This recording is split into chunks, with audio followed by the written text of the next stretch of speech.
ومن أحسن قولا ممن دعا إلى الله وعمل صالحا وقال إنني من المسلمين. السلام عليكم ورحمة الله وبركاته. إن الحمد لله نحمده ونستعينه ونستغفره ونعوذ بالله من شرور أنفسنا ومن سيئات أعمالنا. من يهده الله فلا مضل له ومن يضلل فلا هادي له. وأشهد أن لا إله إلا الله وحده لا شريك له وأشهد أن محمدا عبده ورسوله صلى الله تعالى عليه وعلى آله وصحبه وسلم تسليما كثيرا. أما بعد. সম্মানিত শ্রোতা দর্শক মন্ডলী, আল্লাহ রাব্বুল আলামিনের প্রশংসা এবং প্রিয় নবী সাল্লাল্লাহু আলাইহি সাল্লামের প্রতি সালাত ও সালামের পর আজ রবিবার 8ই শাওয়াল 1446 হিজরি মোতাবেক 6 এপ্রিল 2025 আমরা মুবারক রমজান মাসের পরে ঈদ উল ফিতরের পরে আমরা আবার আমাদের যে ধারাবাহিক আলোচনা চলে আসছিল ফিকহুল ইবাদতের বিভিন্ন বিষয়গুলি নিয়ে, তার মধ্যে ফিকহুজ জাকাতের মাসাইল নিয়ে আলোচনা চলছিল। 4টি আলোচনা রমজানের পূর্বে জাকাত সম্পর্কে হয়েছে ধারাবাহিক। আজকে পর্ব নম্বর 5। আমাদের আলোচনা শুরু করার আগে দোয়া করি আল্লাহ রাব্বুল আলামিন আমাদের সিয়াম, কিয়াম, ফরজ, নফল কবুল করুন। বিশেষ করে যেসব ভাই বোন আমাদের সাথে আছেন তাদের জন্য দোয়া করি আল্লাহ রাব্বুল আলামিন আমাদের সকলের, যারা আজকের এই মজলিসে হাজির আছি অথবা হাজির হব, দ্বীনকে ভালোবাসেন, তাওহীদ সুন্নাহকে ভালোবাসেন, শিরক বিদআতকে ঘৃণা করেন, গুনাহকে ঘৃণা করেন, আল্লাহর ফরজ ওয়াজিব আদায়ের চেষ্টা করেন, আল্লাহ রাব্বুল তাদেরকে আরো বেশি তৌফিক দান করেন। এবং যারা সার্বিক সহযোগিতায় আছেন আমাদের এই সাপ্তাহিক জুম প্রোগ্রাম পরিচালনার ক্ষেত্রে, আল্লাহ রাব্বুল আলামিন তাদেরকে উত্তম প্রতিদান দান করেন। জাযাহুমুল্লাহু খায়রান। আল্লাহ রাব্বুল আলামিন তাদেরকে সমস্ত অনিষ্ট বালা মুসিবতে হেফাজতে রাখেন। মুসলিম ভাই বোন যারা বিভিন্ন পেরেশানিতে আছেন, অশান্তিতে আছেন, তাদের অশান্তি পেরেশানি যেন দূর করে দেন। উম্মতে মুসলিমা যারা মজলুম, নির্যাতিত, যাদের পাশে যথাযথ দাঁড়াবার মানুষ মুসলিম আজকাল খুঁজে পাওয়া যাচ্ছে না, তাদের আল্লাহ খাস রহমত দিয়ে ঢেকে নেন এবং তাদের ভুল ত্রুটি আল্লাহ মাফ করুন। জালেমদেরকে আল্লাহ ধ্বংস করুন। তাদের এক একটি করে আল্লাহ রাব্বুল গনি রাখুন এবং তাদের আল্লাহর শেকড় থেকে যেন কেটে ফেলেন। আল্লাহুম্মা আহসিহিম আদাদা ওয়াকতুলহুম বাদাদা ওয়ালা তুগাদির মিনহুম আহাদা। আমাদের ধারাবাহিক আলোচনায় এই পর্ব নম্বর 5 বিষয়বস্তু যাকাত ও বাহিমাতিল আনআম, গবাদি পশুর যাকাত। গৃহপালিত যেসব পশুগুলি রয়েছে, যেগুলিকে কোরআনের ভাষায় বাহিমাতুল আনআম বলা হয়েছে, আর তা হচ্ছে 3 শ্রেণীর পশু। আল এবেল, উট, যত রকমের উট হোক না কেন, বিভিন্ন ধরনের হতে পারে। অল বাকার, এবং গরু, গাভী, যে কোনো ধরনের হোক না কেন। আর তার মধ্যেই মহিষ ও শামিল। মহিষ তারই অন্তর্ভুক্ত। নওমিনাল বাকার ফুকাহায়ে কেরামগণ বলেছেন। গরু, গাভী, যে বাকার শব্দটি রয়েছে আরবিতে, কোরআনে ও হাদিসে তার অন্তর্ভুক্ত হচ্ছে মহিষ। আল গানাম, আর যত রকমের ছাগল রয়েছে, সেটি দুম্বা দুম্বি হোক, আর ভেড়া ভেড়ি মেষ হোক, অথবা আপনার পাঠা পাঠি বকরা বকরি হোক, সবগুলি এই গানাম শব্দে সামিল। তো এসবের জাকাত সম্পর্কে আজকে আলোচনা করব, যদিও এই আলোচনার প্রয়োজন আজকাল খুব কম আমাদের রয়েছে। বাংলা ভাষাভাষী যারা, তাদের হয়তো এই রকমের আজকালকার জামানায় বিশেষ করে গবাদি পশু এই পরিমাণে পোষা এবং গরু ছাগলের পাল, উটের পাল অথবা ছাগলের পাল থাকবে, এটা খুব কম দেখা যাচ্ছে। চারণভূমির অভাবে বা বিভিন্ন কারণে। একসময় ছিল, আমাদের জন্মকালে বা তার আগে আমরা শুনেছি, কিন্তু আরব দেশে এখনো আছে। আরব দেশে এখনো উটের পালের মালিক, আর তারপরে ছাগলের পালের মালিক, বিশেষ করে এগুলিতে আছে, যদিও গরুর স্বল্পতা রয়েছে। তো এই গবাদি পশুর জাকাত, জি, কখন জাকাত লাগবে? এই ক্ষেত্রে লেখক বলছেন জাকাত বাহিমাতিল আনাম লাহা হালাতান, গবাদি পশুর জাকাতের দুটো অবস্থা রয়েছে, দুটো অবস্থা। কোন অবস্থায় লাগবে, কোন অবস্থায় লাগবে না। জি, তো প্রথম অবস্থা দেখি। 1 নম্বর অবস্থা হচ্ছে এমন উট বা গরু অথবা এমন ছাগল যেগুলি বছরের অধিকাংশ সময় অথবা গোটা বছর চারণভূমিতে চরে খায়। ইযা কানাত সাইমা তার আল হাউল আও আকসারাহু, সেটা মরুভূমিতে হোক অথবা খোলা ময়দানে হোক, এক কথায় চারণভূমি যেখানে রয়েছে গোটা বছর ধরে অথবা বছরের অধিকাংশ সময় চারণভূমিতে চরে খায়, এই সব গবাদি পশুতে জাকাত রয়েছে। এর একটি নেশাব রয়েছে। সুতরাং গবাদি পশুর জাকাত প্রত্যেকের, উটের নেশাব আলাদা, ছাগলের নেশাব আলাদা, গরুর নেশাব আলাদা। নেশাব মানে সর্বনিম্ন পরিমাণ যাতে জাকাত ফরজ হয়। এর আগে বলেছি অন্যান্য জাকাতের আলোচনায়, স্বর্ণ এবং চাঁদির বা টাকা পয়সার আলোচনা যখন এর আগে হয়েছে পর্বগুলোতে। নেশাবে পৌঁছিতে হবে একটি শর্ত। দ্বিতীয় হালায় আলহি আল হাউল, 1 বছর পুরা হতে হবে। জি, ফসলের মতো না, ফসল বা ফলের মতো না যে ফসল কেটে মেরে নিয়ে আসলে তাতে জাকাত বা ওসর ফরজ, তাতে বছরের কোনো শর্ত নেই। কিন্তু এই ক্ষেত্রে বছর পুরা হওয়ার শর্ত রয়েছে। অর্থাৎ আজকে আপনি একটি ছাগল, ওট, গরুর পালের মালিক হলেন, 1 বছর পুরা হবে তখন জাকাত ফরজ হবে, যখন যেমন স্বর্ণ চাঁদির ক্ষেত্রে, টাকা পয়সার ক্ষেত্রে। বলছেন যে যখন নেশাবে পৌঁছবে, 1 বছর পুরা হবে, ওয়াজাবাত ফিহা জাকাত, তখন জাকাত ফরজ হবে। এই গবাদি পশুগুলি, সেগুলি হয়তো দুধ দহনের জন্য রেখেছেন আপনি, পাল, গরুর পাল, ওটের পাল, ছাগলের পাশ কিসের জন্য? তার দুধ থেকে উপকৃত হওয়ার জন্য, অথবা প্রজন্ম বাড়ানোর জন্য হতে পারে, অথবা সেটাকে মোটাসোটা করব, বড় করব, আর তারপরে বিক্রি করব, দাম বাড়বে তখন, যে কোনো রকম হোক না কেন। এবং এর যে নির্ধারিত পরিমাণ রয়েছে শরীয়ত কর্তৃক হাদিসে, যে ছাগলে কতটা দিতে হবে, গরুতে কতটা দিতে হবে, উঠে কতটা দিতে হবে, কতটা পরিমাণে, কোন বয়সের কোন আয়ুর পশু দিতে হবে, সেই অনুযায়ী আপনাকে জাকাত আদায় করতে হবে। জাকাত গ্রহণ করার ক্ষেত্রে মুসলিম সরকার যখন আদায় নেবেন, যদি মুসলিম সরকার জাকাত আদায় করেন তাহলে তাদের এটি কর্তব্য। আল্লাহ রাব্বুল আলামিন নবী সাল্লাল্লাহু আলাইহি ওয়াসাল্লাম নির্দেশ দিয়েছেন সূরা তাওবাতে, খুয মিন আমওয়ালিহিম সাদাকা, হে নবী মুসলিমদের ধন সম্পদ থেকে তুমি জাকাত গ্রহণ করো। এখানে সাদাকা মানে জাকাত।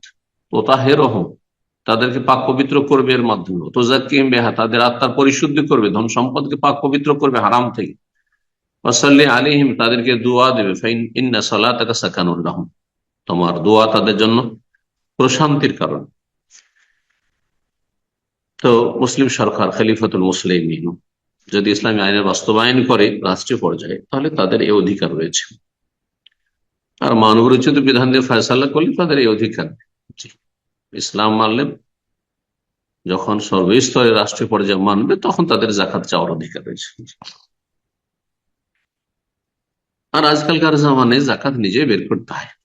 হ্যাঁ, জাকাত সম্পর্কে আমাদেরকে কেউ জিজ্ঞাসা করবে আর জবাবদিহিতা আর কোন রকমের আশঙ্কা রয়েছে এমনটা কিছু নেই। জাকাত দিল, না হলে অধিকাংশ পয়সাওয়ালারা অসৎ জাকাত দিচ্ছে না। আল্লাহ হিদায়াত দান করুন, তাদের অনিষ্ট থেকে রক্ষা করুন। তো জাকাত গ্রহণ করার ক্ষেত্রে অথবা জাকাত আদায়ের ক্ষেত্রে সবচেয়ে ভালো সম্পদ কিছু, কট্টরপন্থী জাকাত দাতা হইতে পারে, ওই ধার্মিক কিন্তু অজ্ঞতার সাথে ধার্মিক, এতে কি হয়, চরমপন্থা অবলম্বন। অথবা ইসলাম পালন করে, জাকাত দেয়, কিন্তু বড় কৃপণ, দুর্বল ইমানের, শিথিল পন্থী, কোন রকম করে কাজ চললেই হইল, তো পচা সরা দিয়ে কাজ সেরে দিবে। এই ক্ষেত্রে শরীয়তের বিধান হচ্ছে যে তুমি সবচাইতে ভালো সম্পদ দিতে পারবে না বা নিতে পারবেন, ভালো সম্পদ দিতে এমন কথা নয়, আর সবচেয়ে খারাপটা দিবে নিম্নমানে, সেটা চলবে না। রাসূলুল্লাহ সাল্লাল্লাহু আলাইহি ওয়াসাল্লাম মুআয ইবনে জাবাল রাদিয়াল্লাহু তাআলা আনহুকে যখন ইয়ামান দেশে পাঠিয়েছে বলেছেন, ইয়াকা ওয়া কারাইম আমওয়ালিহিম, সাবধান যাকাত দাতাদের উৎকৃষ্ট সম্পদ থেকে, বেশি ভালো সম্পদটা নেবেন। বেশি ভালো ওটটা নিয়ে নিলে, বেশি ভালো গরুটা নিয়ে নিলে, বেশি ভালো ছাগলগুলো নিয়ে নিলে জাকাতে, এটা চলবে না। কারণ তোমার কাছে পাওয়ার রয়েছে, রাষ্ট্রীয় পাওয়ার রয়েছে, সুতরাং সেখানে তার অপব্যবহার হতে পারে, আর তাই হচ্ছে অধিকাংশ ক্ষেত্রে। আল্লাহ হেফাজত করুন ভালো মানুষদের। তাই বলছেন লেখক, ওয়ালা ইউখাযু ফি যাকাতি খিয়ারু আমওয়ালিন নাস, যাকাতের ক্ষেত্রে জনগণের ভালো সম্পদ সবচেয়ে যেটি, সেটি নেওয়া যাবে না। ওয়ালা শিরারু, সবচেয়ে খারাপ সেটাও দেওয়া যাবে না বা নেওয়া যাবে না। ওয়াল ইউখাযু আওসাতাহা, যেটা মধ্যম শ্রেণীর, সেটা নিতে হবে। দ্বিতীয় অবস্থা হচ্ছে গবাদি পশুর জাকাতের ক্ষেত্রে যে উট, গরু, ছাগল অথবা অন্য কোনো প্রাণী, পাখি কেউ পুষছে, তাই না, আজকাল ফার্মে মুরগি পুষছে, অথবা খাসি, অথবা গরুর ফার্ম, হ্যাঁ, যে কোনো ফার্ম, অন্য আরো সব পশু রয়েছে, হতে পারে। জি। কিন্তু সেগুলোকে কি করছে, নিজের খরচে চারা দিচ্ছে, খাওয়াচ্ছে, চারানো হইতে চয় খায়নি, নিজের বাগান থেকে হোক, নিজের খরচ খরচা করে হোক, খেয়ে সে তার সেসবের আহার খাবার কিনে নিয়ে আসছে, অথবা বিভিন্ন জায়গা থেকে জমা করে নিয়ে আসছে। যেমন আমাদের দেশে যাদের বাড়িতে গরু ছাগল থাকতো, মাঠঘাট থেকে ঘাস কেটে কুটে নিয়ে আসতো আর তারপরে খাইতো। তো যদি এমনটা হয়, তাহলে তাতে যেই জাকাতের যে নেশাবগুলি আসছে বর্ণনা, এবং সেই নেশাবের সাথে যে পরিমাণগুলো আসছে সেগুলি প্রযোজ্য নয়। যদি এমন সম্পদ হয়তো একেবারে জাকাতে লাগবে না এমন কথা, কিন্তু খুব সংক্ষিপ্ত এবং অসম্পূর্ণ কথা, ভুল হয়ে যাবে, তখন দেখতে হবে যে এটা কি তার ব্যবসায় সামগ্রী হিসাবে গণ্য হচ্ছে। যেমন ফার্মের মুরগি রয়েছে, ফার্মের ছাগল রয়েছে, গরুর ফার্ম রয়েছে, সেটি সেটি তার ব্যবসা। যখন ব্যবসা, তাহলে আমাদের যে 5 রকমের সম্পদের জাকাত ফরজ, তার মধ্যে একটি হচ্ছে ব্যবসায় সামগ্রী, অরুজুতি, যারা দোকানপাট মাল সামান রয়েছে, সেগুলোকে যেমন জাকাত লাগে, ঠিক তেমনই তাতে জাকাত লাগবে বছর পুরা হবে। তখন বছর পুরা হলে তাহলে কিভাবে জাকাত দেবে? তখন এই ছাগলের, এই এতটা ছাগল হলে নেশাব, এইসব নয়, তখন দেখতে হবে কত টাকার, কত মূল্যের ছাগল রয়েছে ফার্মে, কত মূল্যের গরু রয়েছে ফার্মে, এভাবে দেখতে হবে ব্যবসায় সামগ্রী। তার উপরে যদি টাকা হিসাবে চাঁদির নেশাবে গিয়ে নেশাব পৌঁছে যায়, কারণ চাঁদিরটাই হচ্ছে আসল, এবং চাঁদির নেশাব ধরলে এতে গরিব অভাবী যারা জাকাতের হকদার তাদের বেশি ফায়দা রয়েছে, কিন্তু স্বর্ণের নেশাবে ধরলে তো নেশাব অনেক উপরে, সুতরাং অনেক লোক জাকাত দেবে না, তাদের উপরে জাকাত ফরজ হবে না। সেই জন্য চাঁদির নেশাবের কথা বলছি। কিন্তু যদি এমন কোনো সময় হয় যে স্বর্ণের দাম কমে চলে এসছে আর চাঁদির দাম বেড়ে গেছে, তখন যাতে গরিবের বেশি ফায়দা, সেটা আমরা নেশাব হিসাবে ধরবো অনেক ওলামাদের মধ্যে। তো তাহলে এটা যখন ব্যবসায় সামগ্রী হয়ে গেল, তখন তার মূল্য লাগাতে হবে, যে 1 বছর পরে আমার কাছে, 1 বছর আগে আমি ফার্মের ব্যবসা শুরু করেছিলাম, এখন আমার 1 বছর পরে কত টাকার ছাগল আছে, কত টাকার গরু আছে, কত টাকার মুরগি আছে, আর সেটার মূল্য ধরে তখন শতকরা 2.5%, 40 ভাগের 1 ভাগ, 40 টাকায় 1 টাকা জাকাত দেবে। আর যদি সেটা ব্যবসায়ী সামগ্রী না হয়, ব্যবসার জন্য নয়, আর সেটা চারণভূমিতে চড়েও খায় না, কিন্তু কেউ বাড়িতে দুধ খাবে সেই জন্য 2-3টা গাই পুষছে, বা প্রজন্ম বাড়ানোর জন্য, মাঠে ঘাটে চাষাবাদ করার জন্য, সংসারের কাজের জন্য, বলছেন ফালা জাকাতা ফিহা, তাহলে তাতে জাকাত লাগবে। যদিও নেশাবের বেশি হয়ে যায়, কেন, যেমন উটের 5টি নেশাব রয়েছে, গরুর 30টি রয়েছে, আর ছাগলের 40টি রয়েছে। তো কারো যদি গরু থাকে আর 30-এর বেশি হয়ে যায়, এই ক্ষেত্রে জাকাত লাগবে না, কারণ এমনি দুধ পান করার জন্য অথবা প্রজনন বাড়ানোর জন্য, আর নিজের চারা খাওয়াচ্ছে, তাতে যে খরচ খরচা করে খাওয়াচ্ছে, চার হইতে চলেন। আর সেটা ব্যবসায়িক সামগ্রীও নয় যে টাকা পয়সা দাম বাড়বে তখন বিক্রি করবে, এটা ব্যবসা করছে। এখন আমরা তাহলে আজকে যেহেতু গবাদি পশুর আলোচনা, তো আমরা সংক্ষেপ হইলেও নেশাব বলি বর্ণনা করি। এখন ছাগলের নেশাব দেখি। ছাগলের নেশাব মানে সর্বনিম্ন পরিমাণ কতটা ছাগল হলে জাকাত ফরজ হবে, তা হচ্ছে 40টি। 40টি ছাগল কারো কাছে যদি থাকে আর বছর পুরা হয়, তখন নেশাব হয়ে গেল। আর বছর পুরা হইল তাহলে জাকাত ফরজ। গরুর ক্ষেত্রে বললাম 30টি গরু যদি থাকে আর বছর পুরা হয়ে যায়, 1 বছর আগে আপনি শুরু করেছিলেন গরু পোষা, আর সেটা চারণমিত চড়ে খাচ্ছে গোটা বছর অথবা বছরের অধিকাংশ সময়, আর 30-এর অধিক সংখ্যায় রয়েছে গরু, তাহলে জাকাত ফরজ। ওট 5টি ওট, গত 1 বছর আগে 5টি ওট আপনি খরিদ করেছিলেন, আর তারপর পুষতে শুরু করেছেন, চারণমিত চড়ে খায়, বছর পুরা হয়েছে, জাকাত ফরজ। এই ক্ষেত্রে নেশাব তো হয়ে গেল 40, 30 আর 5, কিন্তু তাতে লাগবে কতটা, এখন এই আলোচনাটি করা যাক। ছাগলের ক্ষেত্রে 40 যেহেতু নেশাব, 40-এর আগে লাগবে না, তাহলে 40 থেকে নিয়ে 120 পর্যন্ত, কারো কাছে 40 আছে, কারো কাছে 50, 60, 70, 80, 90, 110, 100, 120 পর্যন্ত আছে, তাহলে তাতে একটি ছাগল লাগবে। আর যখন 121 থেকে 200 হয়ে যাবে তখন দুটো ছাগল, আর 201 থেকে 399 পর্যন্ত 3টি ছাগল, আর 400 হয়ে গেল তখন প্রত্যেক 100-তে একটি করে ছাগল, তাহলে 400-তে 4টি ছাগল। 400-তে যখন 4টি ছাগল লাগলো, তো কতক্ষণ পর্যন্ত বা কত সংখ্যা পর্যন্ত 4টি থাকবে, 499 পর্যন্ত, যেমনই 500 হয়ে যাবে 5টি ছাগল হয়ে যাবে, এইভাবে। তাহলে এটি ছাগলের হয়ে গেল যথেষ্ট মোটামুটি। এখন আমরা দেখি গরুর নেশাব। গরুর নেশাব 30 বললাম, 30 থেকে নিয়ে 39 পর্যন্ত একটি এমন গরু লাগবে, বাছুর লাগবে, যেটার বয়স হচ্ছে 1 বছর। তবে যার নাম হচ্ছে তবে বা তবিয়া, সেটা নর হতে পারে আর মাদি হতে পারে। আর 40 থেকে 59 পর্যন্ত একটি মসিন্না মানে দাঁতা গরু লাগবে, 2 বছর যার বয়স হয়ে গেছে। গরু সাধারণত 2 বছর হলে দাঁত হয়। আর 60 থেকে নিয়ে 69 পর্যন্ত তখন দুটো তাবি লাগবে, মানে দুটো বাছর দিতে হবে, যেগুলির বয়স 1 বছর পুরা হয়ে গেছে, এইভাবে।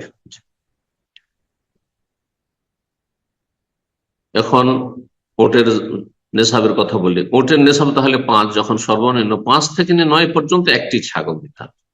ওট 9, কারণ অল্প, 5 থেকে 9, মাত্র কারো কাছে 5টি ওট রয়েছে, কারো কাছে 7টি, 8টি, 9টি রয়েছে।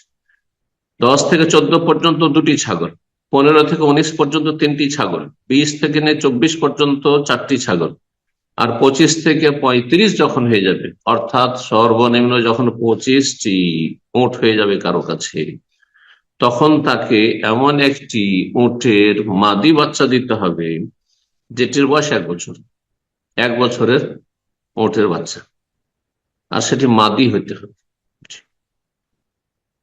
কারো কাছে না থাকলে তখন নর জায়েজ বলা হয়েছে। 36 থেকে 45 যখন সংখ্যা হবে উটের, তখন বিনতে লবণ দিতে হবে। বিনতে লবণ কাকে বলে? এমন মাদি উট যার বয়স 2 বছর হয়েছে, 2 বছরের মাদি উট একটি। 46 থেকে 60 পর্যন্ত এমন বয়সের উট জাকাত দিতে হবে যাকে হিক্কা বলা হয়, যার বয়স 3 বছর হয়েছে, মাল হাসালাস হোসেনিন, 3 বছরের উষ্ট্রি দিতে হবে মাদি।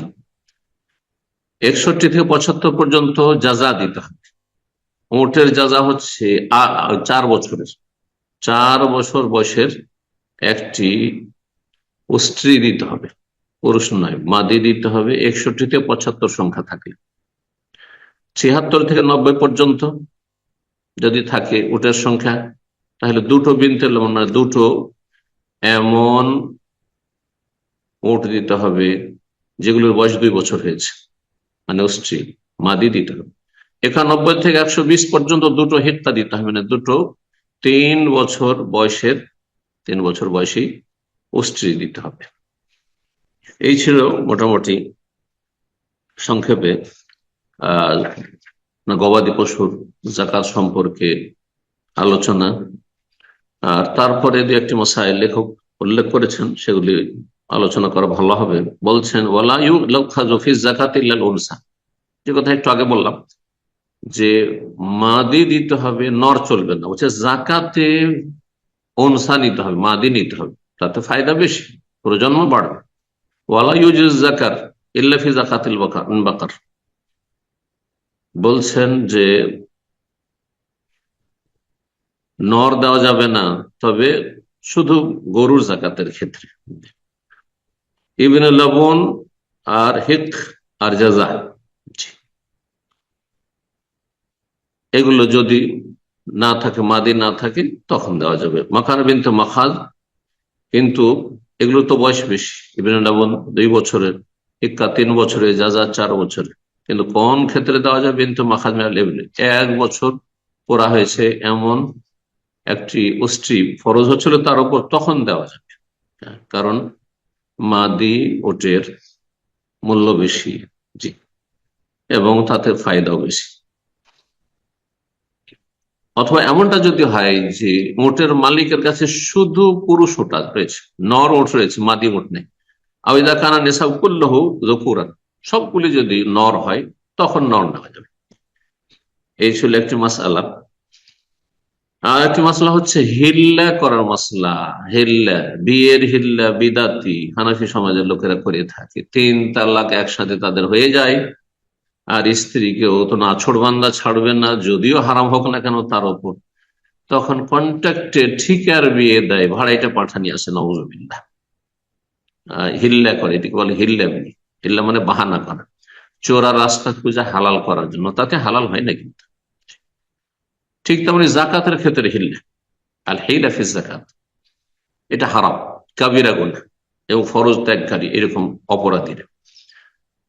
নবী সাল্লাল্লাহু আলাইহি ওয়াসাল্লাম হাদিসের অংশ, লা ইউজমাউ বাইনা মুতাফারিক ওয়া লা ইউফারাকু বাইনা মুজতামি। 2 মালিকের কাছে নির্দিষ্ট পরিমাণ গবাদি পশু আছে, সেটা 2 মালিক মিলে যুক্তি করে এক জায়গায় করে দিল, এক মালিকের আন্ডারে করে দিল, যাতে যাকাতের পরিমাণ কম লাগে, এটাও জায়েজ নয়।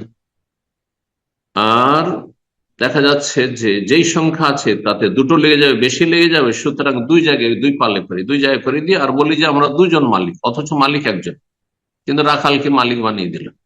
কিন্তু বললে যে এই অর্ধেকটার মালিক অমুক আর অর্ধেকটার মালিক, এইটা হারাম। খাসিয়াত সাদাকা ফি বাহিমাতিল আনাম, গবাদি পশুতে সাদকা যাকাত বেশি লেগে যাবে, এই আশঙ্কা যদি এমনটা করে। বাস্তবে আলাদা আলাদা ছিল, পৃথক ছিল, একত্রিত করা যাবে না। আর বাস্তবে একত্রিত ছিল, একজনের মালিকানা ছিল, সেটাকে আলাদা আলাদা পৃথক করা যাবে না। উদাহরণস্বরূপ বলছেন ফামান কান ইনদাহু 40 শাতান, কারো কাছে 40টি ছাগল রয়েছে, তাহলে 40টি ছাগল হলে তাতে যাকাত ফরজ হয়ে নেশায় পৌঁছে গেছে। কিন্তু যদি সেখানে তার কুবুদ্ধি হয়, কৃপণ, যে 2 জায়গায় করে দিই আর 2 জন মালিক বানিয়ে দিই, 2 জায়গায় রাখলো যাতে করে যাকাত ফরজ না, 20টা করে দিয়েছে, এক জায়গায় 30টা, আরেক জায়গায় 10টা, যাকাত ফরজ নাই কোনো জায়গায়, এটি জায়েজ নয়। ফেদা জাল আমিল, সরকারের যখন দায়িত্বশীল আদায়কারী আসলো, এখানে আমিল মানে আদায়কারী, সরকারের হচ্ছে কর্মচারী, লামেজের নিসাব, দেখছে যে কোনো জায়গায় নিসাব নেই, দুই ময়দানে, দুই মাঠে, দুই জায়গাতে এক জায়গায় রয়েছে বৃষ্টি, আর এক জায়গায় বৃষ্টি, অথচ মালিক একজন, দুই জায়গায় ভাগ করে রেখেছে।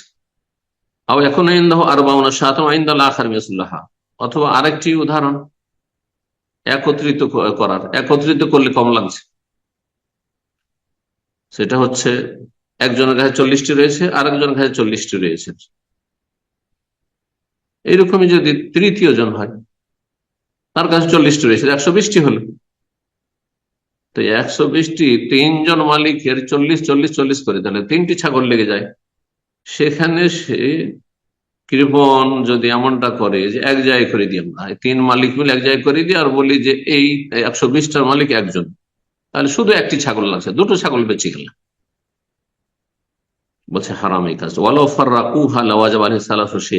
যদি পৃথক পৃথক করে রাখা, আসলে বাস্তবে 3 মালিকের যে ছাগল, 3 মালিকের ছাগল বলে যদি সরকারকে রিপোর্ট দেয়, তাহলে 3টি ছাগল ফরজ হচ্ছিল। ফাহাদা কুল্লুহু মিনাল হিলাতিল্লাতি লা তাজুজ, এগুলি এমন হিল্লা, বাহানা করা যা জায়েজ নয়, হারাম, কাবিরা গুনাহ, ফরজ ত্যাগ করা। লেখক বলছেন যে আদায়কারী যাবেন সরকারি কর্মচারী, তিনি যেটা সবচেয়ে ভালো সম্পদ সেটা নেবেন না। এইরকমই একটা পাঠি, বকরি, অথবা একটা গাভী, বা একটা আপনার উষ্ট্রি গাভীন রয়েছে, এটা বাচ্চা আছে, সেটা নয়, ফলে এখন হামেল, মানে এর দাম বেশি। হ্যাঁ, 1 মাস পরে বা 10 দিন পরে হয়তো বাচ্চা দেবে। এইরকমই পাঠা নেওয়া যাবে, পাঠার দাম বেশি, তার প্রয়োজন রয়েছে, হয়তো পালে 2-4টি পাঠা আছে, বা একটাই পাঠা আছে, হয়তো পাঠাও নেওয়া যাবে না। ওয়ালাল্লাতি তুরাব্বি ওয়ালাদাহ, আর এমন গবাদি পশু নেওয়া যাবে না, উষ্ট্রি অথবা গাভী অথবা বকরি নেওয়া যাবে না, যার ছোট ছোট বাচ্চা আছে, এখন বাচ্চাগুলি মায়ের মুখাপেক্ষী। ওয়ালা সামিনাল মুআদ্দালিল আকল, অথবা এমন হয়তো এর মালিক, ছাগলের মালিক অথবা গবাদি পশুর মালিক, গরুর মালিক অথবা উটের মালিক, একটা পশুকে, একটা ছাগলকে স্পেশাল করে ও যত্ন নিচ্ছে, যে এটার গোস্ত আমরা খাবো। হ্যাঁ, যে আমরা নিজে এটা খাওয়ার জন্য, যেমন আমরা গ্রামে গঞ্জে আমরা এক সময় খাসি পুষতাম, কোরবানি খাসিকে স্পেশাল যত্ন করে পুষতাম। সেটাও নেওয়া যাবে না, সেটা এসে সরকার লোক আসলো, আসার পরে না না এটাই নেবে না, জায়েজ নয়, ওয়াইন নামে ওয়াসাত, মধ্যম সে এটা নেবে। এইরকমই সমস্ত ধন সম্পদের ক্ষেত্রে, এইরকমই যাদের আপনার খাদ্যদ্রব্য ফসল ধান, এখন কারো একবারে বাসমতি ধান অথবা যেটা সেন্টেড চাউল, হ্যাঁ, সেটা অল্প হয়েছে, ধান হয়েছে, আর সেটাই নিয়ে চলে গেল না, জায়েজ না, মাঝামাঝিটা নিতে হবে। একেবারে মোটা ধান যেটা চলবে না, অথবা যাতে চিটা পাতান বেশি রয়েছে সেটা না, সেটা চলবে। আল্লাহ কোরআনে ইরশাদ করছেন যে তোমরা যথাযথ নেকি হাসিল করতে পারবে না যতক্ষণ পর্যন্ত তোমরা তোমাদের প্রিয় বস্তুটি খরচ না করবে। যথাসাধ্য যিনি দান সাদকা করবেন, জাকাত দিবেন, তিনি ভালো জিনিসটি দেওয়ার চেষ্টা করবেন। আর সরকার পক্ষ থেকে যারা আসবেন, যাতে অবিচার না হয়ে যায়, ভালোটা নেবেন না, মাঝামাঝিটা নেবেন, বেশি ভালোটা নেবেন না, খারাপটা নেবেন। খারাপটা নিলে সরকারের দায়িত্বে খেয়ানত হবে, আপনাকে দায়িত্ব দেওয়া হয়েছে, দায়িত্ব যথাযথ পালন করলেন না আপনি। আর যদি আপনি বেশি ভালোটা নেন, তাহলে যাদের কাছ থেকে আদায় করছেন আপনি, যারা জাকাত দিচ্ছে, তাদের জুলুম অত্যাচার করা হবে। ওয়াত্তাকি দাওয়াতাল মজলুম, মজলুমের দোয়া থেকে সাবধান থাকিও, বেঁচে থাকিও। ফাইন্নাহু লাইসা বাইনাহু ওয়া বাইনাল্লাহি হিজাব, আল্লাহর মাঝে এবং মজলুম নির্যাতিতের মাঝে কোনো হিজাব, পর্দা থাকে না, আড় থাকে না, সরাসরি দোয়া কবুল হয়। কিন্তু আজকে মুসলিমেরা মজলুম, তারপরে দোয়া কবুল হচ্ছে না, তাহলে বাধা আমাদের নিজেদের মধ্যে রয়েছে। ওয়াফি আনফুসিকুম, রোগ তোমাদের মধ্যে রয়েছে। আফালা তুবসিরুন, কিন্তু ইমানি দৃষ্টিশক্তি নেই, ইমানি সব চক্ষু নেই, যার ফলে আমরা বুঝতে পারছি, নিজের ভুল নিজে ধরতে পারছি না। আল্লাহ সকল স্তরের মুসলিমদেরকে সংশোধন করার তৌফিক দান করেন। ফিলিস্তিনের মুসলিম ভাইদের আল্লাহ হেফাজত করুন, তাদের জন্য আল্লাহ ভালো করুন। আল্লাহ রাব্বুল আলামিন কাফের জালেমদেরকে আল্লাহ ধ্বংস করুন। আহলাকাহুমুল্লাহ। রব্বানা আতিনা ফিদ দুনিয়া হাসানাহ ওয়া ফিল আখিরাতি হাসানাহ ওয়া কিনা আযাবান নার। সুবহান রাব্বিকা রাব্বিল ইজ্জাতি আম্মা ইয়াসিফুন ওয়া সালামুল মুরসালিন ওয়ালহামদুলিল্লাহি রাব্বিল আলামিন।